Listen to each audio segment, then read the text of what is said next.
So another one that I wanted to talk to you about, and again, this is, I want to get into some tactics here, but I was reading something, I think it was last week, is it accurate? I don't know, but it caught my attention. 38% of owners say that they want to sell their business in the next 3 to 5 years. And this was in the trades.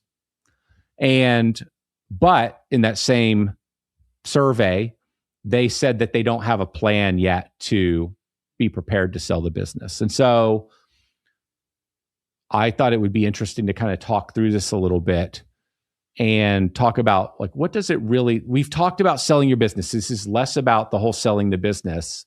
It's about, like, how do you think about getting ready? How do you think about building your business correctly?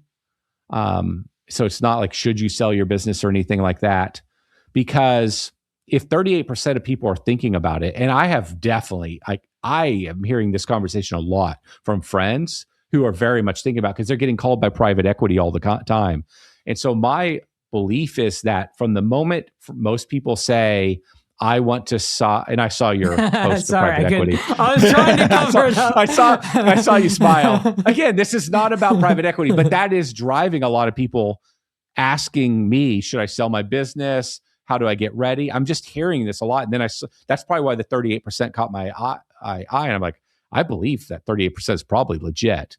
And so my belief is, though, that if you want to sell your company, from the time you decide you want to sell it, you probably need about 2 or 3 years of work to even get ready for it. So I'd like to spend a little bit of time just talking through what are some of the things that you would be doing if you care about this. Yeah, I my thought actually went to what you said last week about a thesis. Because if anyone's buying your business as a strategic, which is going to be where you have a higher multiple, they need to know, if I'm going to invest more capital in this business, what's my output? So return on invested capital, meaning I put $1 of my money into your business after I buy it. What's my return going to be? And first off, knowing what that number is from a CAC perspective is very important. Like, okay, hey, when you buy my business, you can expect that when you put $1 of marketing in, you get $10 out. They're going to stay with you for 3 years. So it's a 1 to 30 over the course of their lifespan. If you know that math, that's helpful. I think for a lot of people, they don't have a good thesis. And I don't mean in terms of, we could start in this new area, we could change this. I feel like a lot of times when I see someone's proposition as to why they're going to sell their business, it's like, well, why aren't you doing these things yourself? And I think that's where I would first challenge someone if they're like, I want to sell my business. And then they're like, okay, what's your thesis? Well, we have this great opportunity to be able to do this upsell. Oh, we have this great opportunity to be able to add technology or add software or be able to raise prices. Why don't you just do that now? And I think a lot of times that's to your point, what we talked about before, is you do those things and you realize the business is pretty good. Like, I don't need to sell it. But even if I am preparing to sell it, I would say, make sure you have done all the low hanging fruit in the thesis before you go sell. That would be my word of caution, is like, don't try to hand off the things that you just know you should do but don't want to do that are really easy, like raise your prices.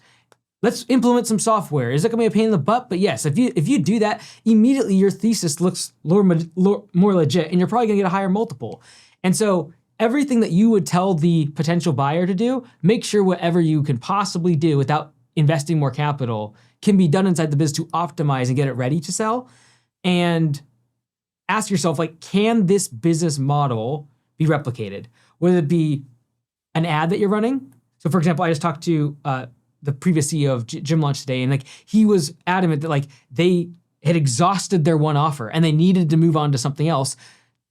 He was a CEO underneath the private equity, so they ended up kind of like squashing that.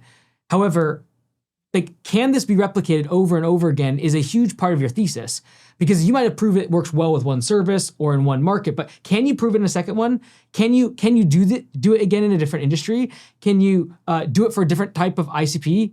Like, proving that it can be replicated so that then when they know they can put more dollars and fuel on it, this thing explodes.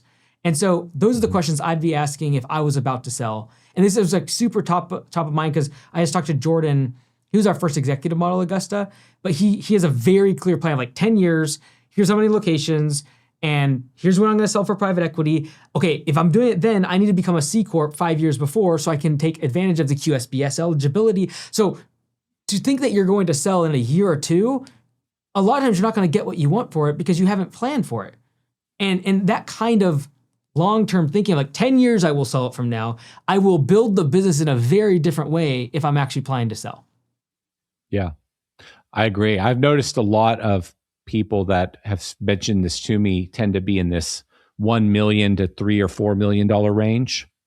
And I often think, okay, is this desire to sell coming from a desire to escape some pain? And if that's what this is coming from, I understand it, but I don't think that's a reason to sell.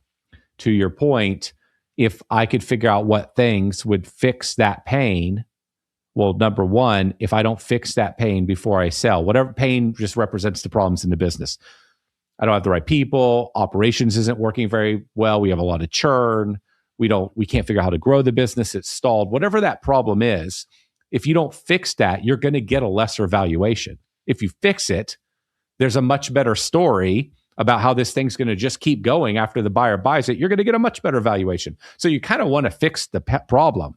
But where I think a lot of people are coming from when they think about selling is they just want to escape the pain. Well, that means you're going to get probably a lousy valuation. And you're right. I've always thought of this kind of 1 to 4, 1.5 to 5. I don't know what the number is. It's just, some people call it the no man's land. It's a tough part of the business. It's all the parts are kind of tough, but this is a tough part of the business because you're getting your right people in place. You can't manage everything now. You got to depend on other people. You got to build up your leaders. You've got to have these machines running like your marketing machine. You can't just be the guy that periodically does an email blast and periodically does this thing and it just keeps running perfectly. Stuff has to keep happening in spite of you. And that's hard. And so, but that's also what makes the company valuable. And so for most people that are thinking about selling, that's all the stuff you have to do. And then what you might find is once you do that stuff, you're like, wait a second, why would I want to sell this? My life's so much better. I work a fraction of the time I used to work. Another thought that comes to mind is if you are taking the calls with investors, just ask them how they value a company. What do they care about? What do they look for? That kind of tells you what to build.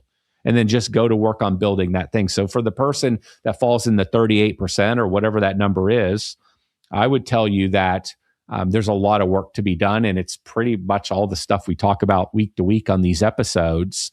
And you want to be doing that work to prepare your company. The other thing I would tell you is before you go to sell the company, and it really wasn't trying to make this about selling. It's more, or it's not about should you or should you not sell. It's like, what do you do? The other thing, I've had this conversation actually a couple of times now in the last couple of weeks.